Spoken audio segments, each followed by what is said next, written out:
말씀의 제목은 제종의의 종입니다. 로마서 11번째 말씀을 나누는 그런 귀한 시간이 되겠습니다. 우리를 향한 하나님의 소원이 있어요. 우리가 자식 내기를 하고 자식을 키우면서 이놈이 이렇게 살았으면 좋겠다 하고 부모님들이 자식에 대한 소망, 소원, 기대가 있듯이 하늘 아버지 되신 우리 하나님께서도 우리에게 기대하고 소원한 바가 있습니다. 하나님의 소원이 뭘까? 하나님의 소원이 도대체 뭘까? 하나님의 소원이란 우리가 항상 기쁘고 범사에 감사하면서 행복하게 사는 것이 하나님의 소원이에요. 우리도 그러잖아요. 뭐 이렇다 저렇다 막 아이고 너희들 잘 살면 그게 엄마의 소원이란다. 너희들 행복하게 사는 것이 아버지의 소원이란다. 이런 말씀하시는 것처럼 하나님의 소원은 어떤 것인가? 우리 성도들이 항상 기뻐하고 범사에 감사하면서 행복하게 사는 것입니다. 여러분 데살로니가 전서 5장 16절 17절을 보십시오. 항상 기뻐하라, 쉬지 말고 기도하라, 범사에 감사하라. 이것이 그리스도 예수 안에서 너희를 향하신 하나님의 무엇이라고요? 하나님의 뜻이니라, 하나님의 소원이라, 하나님의 바람이라, 하나님의 기대라, 이렇게 말씀하고 있습니다. 우리를 향하신 하나님의 뜻이 무엇입니까? 항상 기뻐하고 범사에 감사하면서 행복하게 사는 것이 하나님의 뜻입니다. 이렇게 항상 기뻐하고 범사에 감사하면서 하나님 행복하게 사는 것이 하나님의 뜻이요, 우리들의 간절한 열망이고 소원임에도 불구하고 정말 행복하게 잘 사는 사람들이 세상에 그렇게 많지는 않아요. 그러면은 인간의 삶을 불행하게 만드는 원인이 무엇일까? 하나님이 우리에게 그런 소원을 가지시고 우리 스스로도 그런 열망을 가졌음에도 불구하고 왜 우리가 행복하게 살지 못하는가? 그 이유가 뭘까? 그 원인이 무엇일까? 여러 가지 이유가 있겠지만은 성경은 무엇이라고 진단하는가 하면은 그 근본 원인을 죄라고 진단하고 있습니다. 오늘 본문 로마서 6장 23절에 봐도 제 삭슨 사망이요 라는 말씀이 있습니다. 여기서 사망이란 말은 죽음이란 뜻도 있지만은 불행하게 사는 것이라고 이렇게 정의할 수 있을 것입니다. 죄 때문에 우리 인간이 불행하게 산다는 것이에요. 그런데 우리는 삶이 불행하게 된 것은 가난과 같은 불비한 여건, 부족한 여건 때문이라고 잘못 생각하고 살아가고 있는 경우가 많이 있습니다. 이 상황을 벗어나면 더 행복해질 거야 라고 기대하면서 현재의 상황을 개선해 보려고 몸부림치는 모습을 우린 주위에서 많이 보게 됩니다. 그래서 좀 더 많은 돈을 벌고 좀 더 많이 공부하려고 하고 좀 더 좋은 옷을 입으려고 합니다. 물론 그런 것을 나쁘다고 말할 수는 없지만은 그렇게 하면은 행복해질 것이다 라고 생각하는 것은 착각이라 하는 말씀이에요. 예를 들어 우리는 지금 자본주의 시대에 살아가고 있습니다. 자본주의는 돈이 곧 행복이다 라는 메시지를 끊임없이 선전하고 전파하고 있습니다. 아주 위험한 메시지입니다. 많은 사람들은 생각 없이 그 메시지가 진리인 줄 알고 이곳 저곳에서 돈 하며 살아가고 있습니다. 여러분 생각해 보십시오. 돈은 분명히 편리함을 줍니다. 그건 사실입니다. 힘들게 손빨래 하던 주부가 자동 세탁기를 사게 되면 편리하죠. 떼약볕을 받으며 먼지를 마시면서 걸어다니는 사람이 승용차를 타게 되면 편리하죠. 그러나 돈은 편리함을 줄지는 모르지만은 그 편리함 때문에 잠시 행복감을 느끼게 할지는 모르지만은 행복은 주지 못한다는 거예요. 여러분 가정에 다 자동 세탁기가 있을 것이지만은 여러분 자동 세탁기를 사용하면서 몇 달 동안 행복해 보셨습니까? 10년 전에 산 자동 세탁기 그 빨래거리를 가지고 앞에 설 때마다 행복하다, 내 놈이 있어 행복하다, 그렇게 여기십니까? 여러분 승용차를 타고 다니면서 몇 달 동안 행복해 보셨습니까? 승용차를 딱 열면서 행복하다. 그리고 여러분 승용차를 승차하십니까? 금방 익숙해지고 말. 어떤 분은 일주일에, 어떤 분은 길게는 한 달, 어떤 분은 한 3개월 정도. 왜냐하면 편리함을 주기 때문에 금방 익숙해지는 겁니다. 여러분 엘리베이터 타면은 처음에는 야 이상하다, 좋아하죠. 우리 교회도 작은 엘리베이터가 있습니다만 여러분 탈 때마다 감사합니다. 이게 있어가지고 얼마나 그렇게 생각하신? 그렇지 않아요. 그건 우리에게 편리함을 주기 때문에 금방 익숙해지고 마는 것입니다. 돈이 행복을 준다는 것은 착각이며 속는 것입니다. 그렇다고 저는 돈을 정죄하거나 하찮게 여기는 사람은 아니에요. 성직자가 돈을 정죄하게 되면 어설픈 금욕주의자가 되거나 아니면 속과 겉이 다른 위선자가 되기 쉽습니다. 돈이 있으면 분명히 편리한 생활을 할 수가 있습니다. 그러나 돈이 행복을 준다고 선전하고 하나님의 자리에 돈을 앉히는 것은 이 자본주의가 갖는 위험이라는 것이죠. 우리는 그런 궤변을 유념해야 된다는 것이죠. 돈이 없어 불행한 것도 아니고, 공부를 많이 못해서 불행한 것도 아니고, 값비싸고 좋은 옷을 입지 못해서 불행한 것도 아니고, 우리를 불행하게 만드는 것, 우리가 못 살게 되는 것은 뭐냐? 죄 때문이라 하는 이 성경의 말씀, 이 진단을 우리는 간과해서는 안 된다는 것입니다. 그러면 죄란 무엇인가? 죄가 무엇입니까? 성경은 죄라고 무엇이라고 말합니까? 여러분 히라바를 통해서 죄는 이렇게도 씁니다, 저렇게도 씁니다 하면서 여러분들이 많이 배우셨죠. 거짓말하는 것도 죄입니다. 도둑질하는 것도 죄입니다. 화를 내는 것도 죄입니다. 주의를 안 지키는 것도 좀 됩니다. 그러나 그것들은 곁가지일 뿐이에요. 죄의 원줄기는 무엇인가 하면은 내가 내 인생의 주인이 되는 것, 이것이 바로 원죄라는 겁니다. 내가 내 인생의 주인이다 라고 생각하고 그런 마음가짐을 가지고 인생을 사는 것이 죄의 원줄기라, 이런 말이에요. 여러분 창세기 보면은 사탄이 아담과 하와를 유혹할 때 한 말이 나옵니다. 그 말씀이 창세기 3장 5절에 나오는데, 그 말씀을 한마디로 요약하면은 이 선악과를 따먹으면은 하나님과 같이 될 거야, 이거예요. 사탄이 하와에게 유혹한 내용이 뭐냐면은 이 선악과를 따먹으면은 하나님 같이 될 것이다 라는 것입니다. 무슨 말씀입니까? 원래 우리 삶의 주인은 하나님이시고 이 우주 만물의 주인은 하나님이십니다. 그래야만 됩니다. 이것이 진리이고 이것이 질서예요. 그런데 하나님과 같이 된다는 것은 내 삶의 주인은 나다 라고 그 주인을 바꿔치운 것을 말한다는 겁니다. 이것이 바로 죄라는 것이에요. 사탄이 자꾸만 내 삶의 주인은 너라고 꾀다라는 것입니다. 그렇게 바꿔놓으면 인생이 무질서하고 혼란해지면서 잘못된다는 거예요. 여러분, 내 삶의 주인은 나다라고 생각해 보십시오. 여러분, 이건 예수 그리스도를 믿지 않는 사람은 물론 이렇게 생각하지만, 예수님을 믿고 집사가 되고 권사가 되고 이렇게 신앙생활을 오래 했음에도 불구하고 내 삶의 주인은 나다라고 사는 사람들이 적지 않아요. 그렇게 되면은 하나님 말씀대로 살 이유가 없지 않겠습니까? 자기 생각대로, 자기 욕심대로, 자기 욕망대로, 제 멋대로 살면 되는 게 아니겠냐 말이죠. 여러분, 사탄교라는 그런 종교를 여러분 들어보신 적이 있습니까? 그 사탄교회, 세이타닉 바이블이라고 사탄경이라 하는 그런 경전이 있답니다. 이 사탄경은 사탄교의 창시자인 앤토니 라베이라는 사람이 1969년도에 출간한 책으로서, 책은 우리나라에서 모금을 통해서 한국어로 번역돼 보급되고 있다는 겁니다.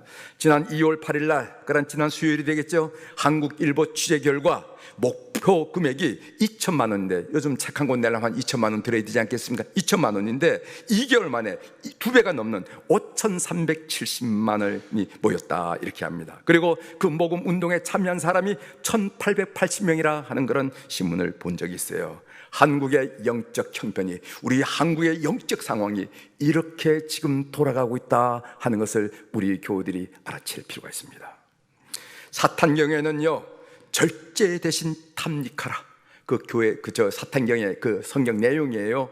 네. 절제, 우리는 절제를 요구하지 않습니까? 절제, 생활의 절제, 씀의 절제를 요구. 그런데 절제에 대해서는 탐직하라. 그 다음에 만약 누군가가 내 뺨을 때리게든 그의 양쪽 뺨을 때려라 하면서 얘기를 하고 있어요.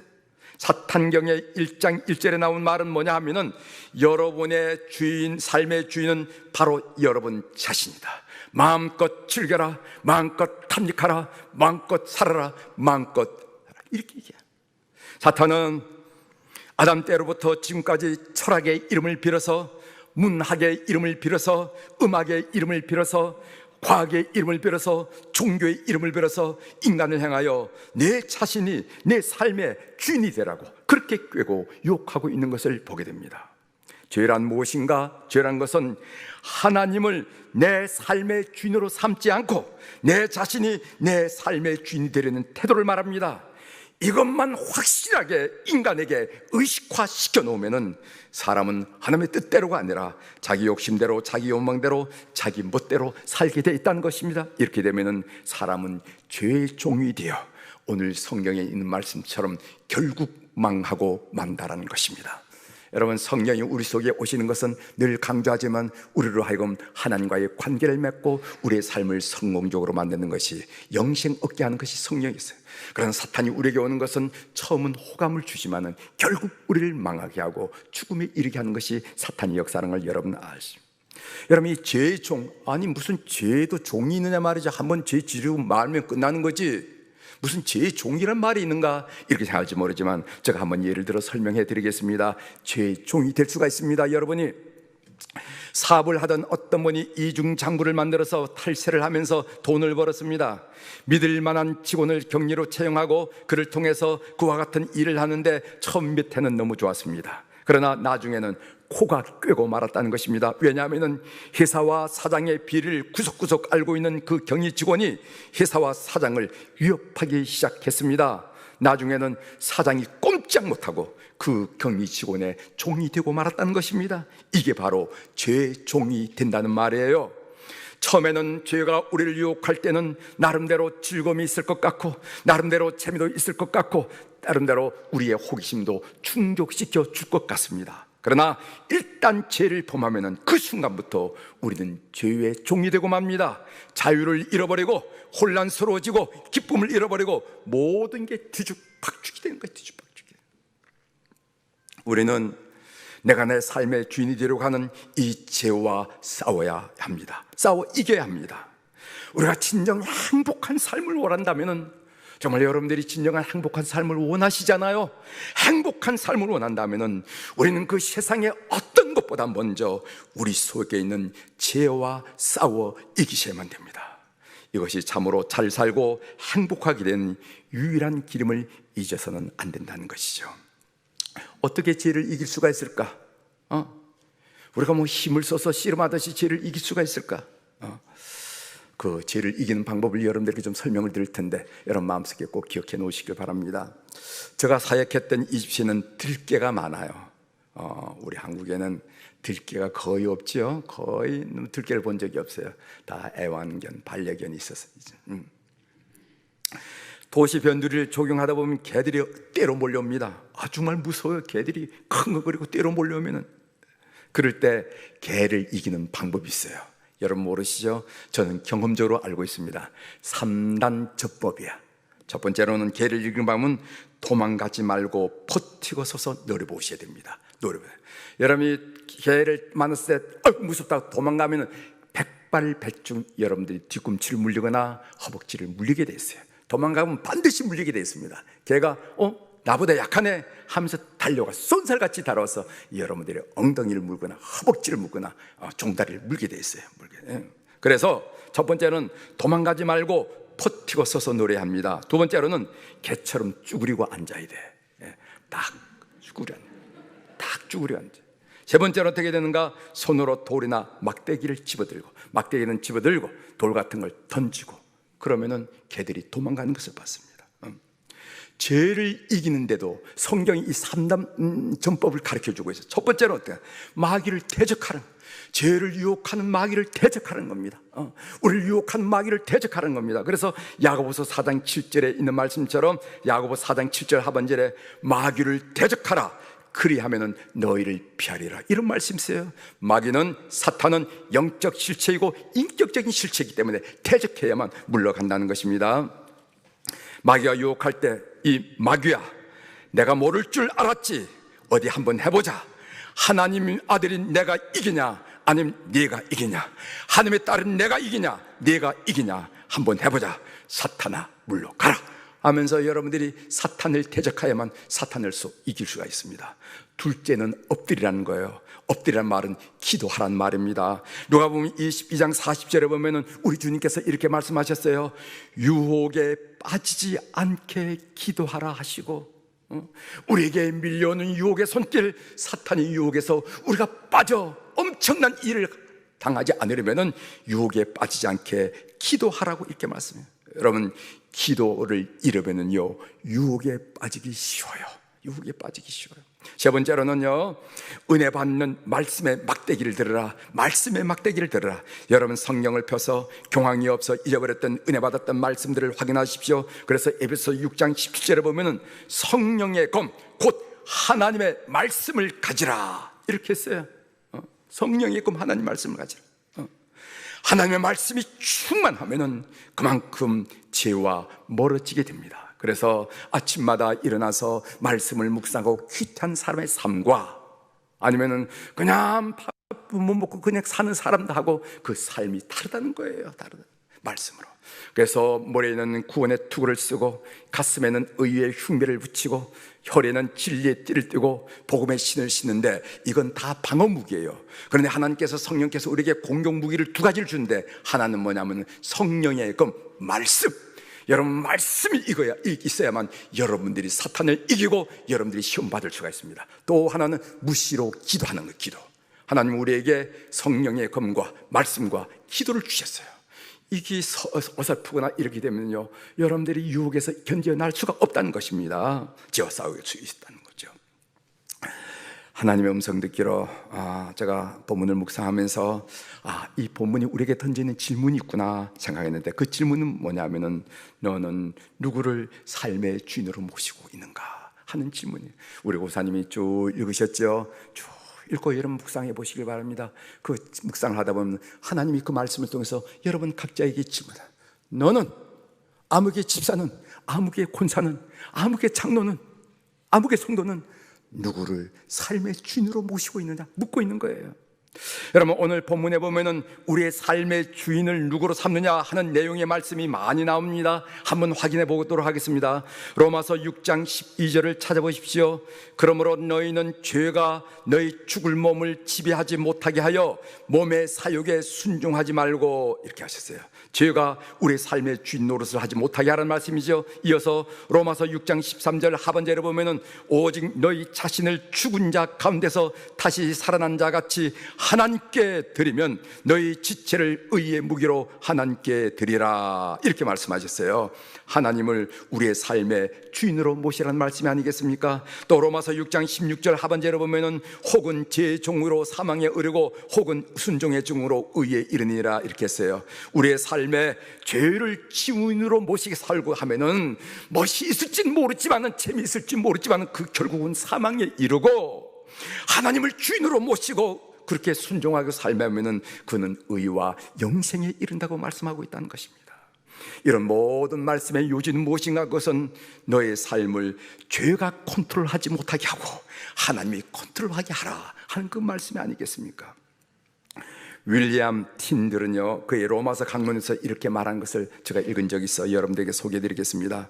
이제 독자들이여, 그리스도는 그대가 다시 하나님을 진노하시게 하도록 속죄를 이루신 것이 아니며, 하나님이, 예수 그리스도가 여러분들을 위해서 십자가를 지시고 여러분을 속죄하게 하신 것은 말입니다, 다시 죄를 져서 하나님으로 하여금 진노하도록 만들기 위해서 그런 게 아니라는 겁니다.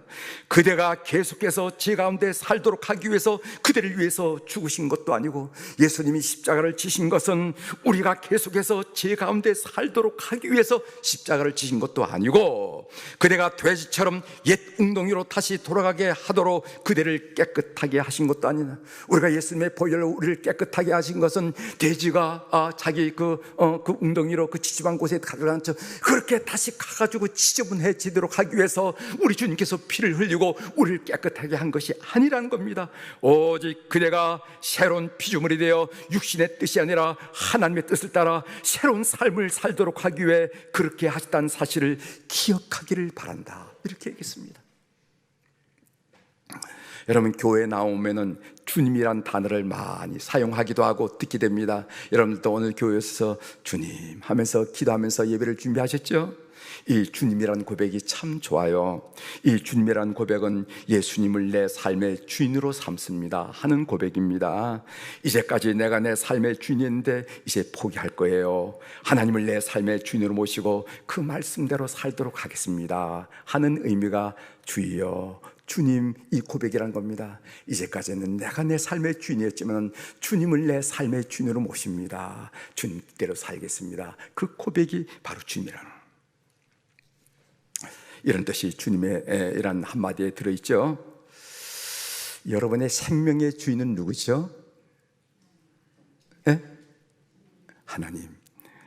질문할 때 잘 들으시고 대답하십시오. 여러분들 정성스럽게 키우는 자식들은 주인이 누굴까? 할머니? 네네네. 아버지, 어머니가 아니고 하나님이죠. 하나님이죠. 여러분들의 재능의 주인은 누굴까요? 그건 내 거지. 그것도 하나님이죠. 하나만 더 묻겠습니다. 여러분들의 지갑의 주인은 누구죠? 또 내가 지갑에 오늘 또 몇 푼 넣어놓고 왔다니까 뭐 또 목사님 지갑 얘기하시네. 예, 이제 지갑의 주인 누구죠? 여러분입니까? 하나님. 이것까지 고백하고 이것도 당신의 뜻대로 하소서 해야 진짜 주님을 주님으로 고백한 사람의 태도입니다. 다른 뭐 생명, 자식, 하나님 뭐 다 이해할 수 있는데 지갑까지 주님. 저는 여러분들 헌금, 후원금 이렇게 낼 기회가 우리 인생을 살다 보면 있잖아요, 그죠? 헌금을 낼 기회도 있고 후원. 저는 어떻게 하냐면요, 그걸 내서 어떻게 하냐면은 지갑 보고 이렇게 얼마를 내겠다 그러지 않고 하나님께 기도합니다. 하나님, 이렇게 이분 이렇게 헌금 내야 할 기회가 있고 후원금을 내야 할 기회인데 얼마 내면 되죠? 하면 성령께서 반드시 우리 마음속에 먼저 던져준 액수가 있어요. 던져준 액수가 있습니다. 그러면은 그 액수를 받고 우리 아내한테 가서 이분이 하나님 이렇게 하라고 그러시네, 이렇게 해야지. 그럼 그렇게 하자고. 여러분, 성령님은 인격적인 하나님이기 때문에 말입니다. 성령님 우리의 삶을 다 알기 때문에 무슨 억지를 부린 하나님에 반드시 인격적인 하나님께서 다 우리에게 그렇게 했어요. 무슨 여러분 지갑은 누구 거냐고 물었기 때문에 오늘 지갑을 여러분 흔들면서 뭐 이렇게 하란 말이 아니라 이런 계기 저런 계기 왔을 때 우리가 이 재물에 대해서 어떤 태도를 취하느냐, 이게 중요하다는 거예요. 중요하다. 하나님의 기쁨이 되는 우리 교우들의 삶이 되기를 바랍니다. 이것이 진짜 하나님을 주인으로 알고 사는 사람의 태도라는 거예요.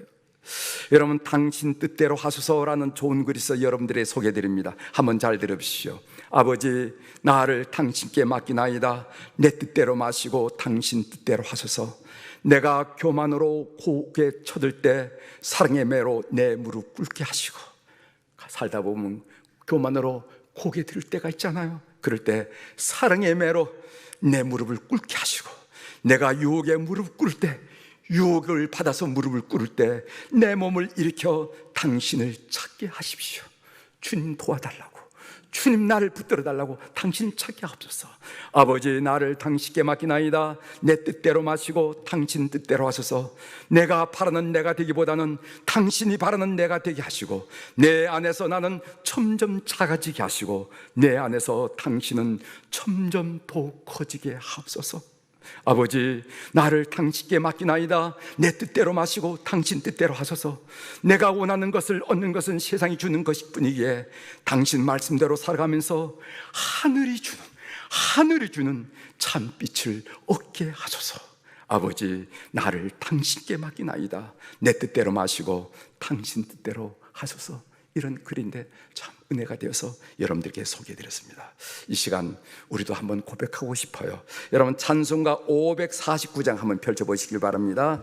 찬송가 549장에 보면요, 내 주여 뜻대로 행하시옵소서 하는데, 여러분 1절에 보면요, 내 주여 뜻대로 행하시옵소서 온 몸과 영혼을 다 주께 드리니 이 세상 고락간, 이 고락이 뭡니까? 고통스럽고 즐거운 걸 고락이라고 그러잖아요.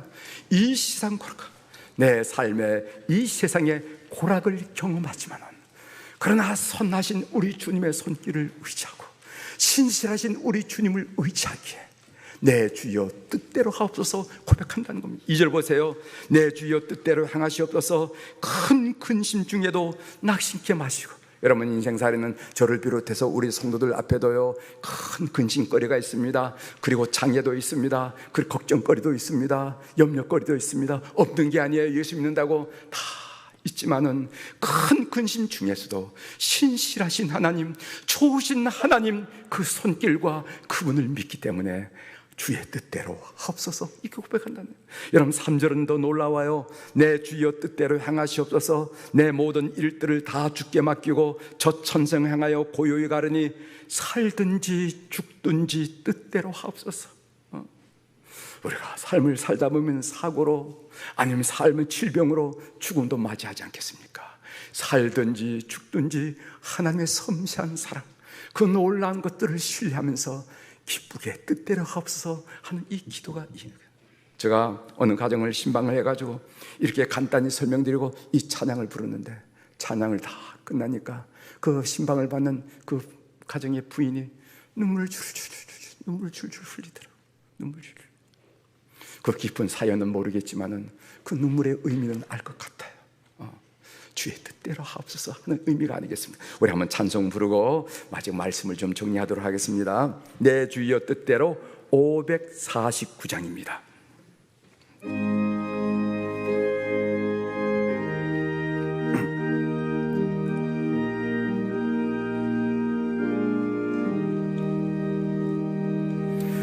내 주여 뜻대로 행하시옵소서 온몸과 영혼을 다 주께 드리니 이 세상 고락가 주의 도하시고 나 주관하셔서 뜻대로 하소서. 내 주여 뜻대로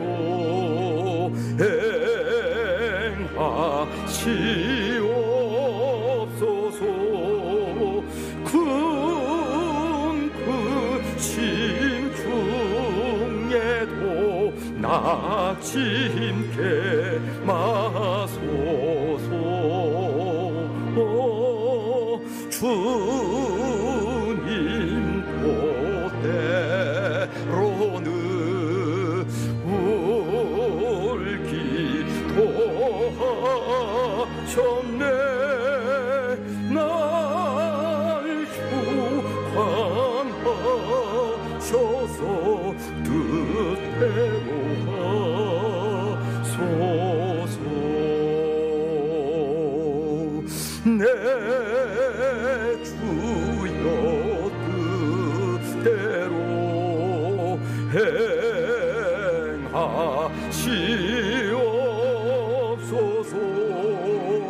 내 모든 일들을 다 주께 맡기고 저촉성하여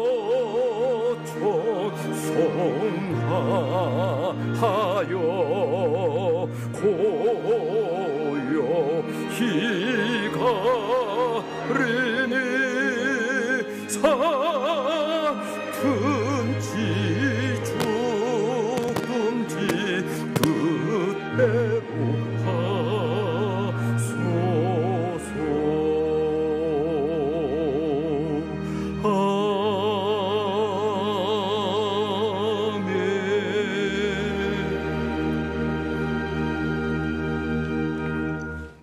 그러면 왜 하나님을 우리의 주인으로, 삶의 주인으로 모셔야 될까요? 우린 왜 하나님의 뜻대로 살아야만 됩니까? 저는 비행기를 조종할 줄 모릅니다. 그래서 그런 일은 없겠지만은 비행기를 조종할 기회가 주어진다 해도 조종관을 잡지는 않을 것입니다. 만일 제가 날아가는 비행기에 조종관을 잡는다면은 그 순간 저 자신은 물론이거니와 그 비행기에 타고 있는 승객들은 끝장나고 말 것이기 때문에 그렇습니다. 마찬가지로 저는 저 자신의 삶을 조종할 능력이 없습니다. 저는 저 자신을 너무 잘 알아요. 얼마나 부서지기 쉬운지, 얼마나 흔들리기 쉬운지, 이런 말 듣고 흔들리고 저런 말 듣고 흔들리고, 얼마나 쓰러지기 쉬운지, 얼마나 급하고 미련하고 근시안적인지 저는 잘 압니다. 그래서 저는 저 자신의 삶의 주인이 되려고 하지는 않습니다. 비행기는 조종사가 조종해야만 안전하고, 사람은 하나님이 조종해야만 그 삶이, 그 가정이 안전하다는 것을 믿는 여러분이 되시길 바랍니다. 시편 146편 5절에 보면은 야곱의 하나님을 자기의 도움으로 삼으며 여호와 자기 하나님에게 자기의 소망을 두는 자는 복이 있도다. 누가 복이 있다고 했나요? 여호와 하나님께 자기의 소망을 두는 자가 복이 있다고 그랬습니다. 반대로 하나님을 주인으로 삼지 않은 사람은 그 나라가, 그 백성은 망하고 맙니다. 이제 말씀을 정리하겠습니다. 사탄은 끊임없이 하나님을 부인하고 내 자신이 내 삶의 주인이 되라고 얘기하고 있습니다. 그리고 내 뜻대로, 내 욕심대로, 욕망대로 신나게 한 번밖에 없는 인생 한 번 살아보라고 유혹합니다. 그러나 그렇게 사는 결국은 사망이에요.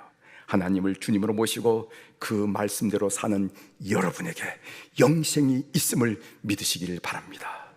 죄의 삭은 사망이요 하나님의 은사는 그리스도 예수 우리 주 안에 있는 영생이니라. 기도하시겠습니다.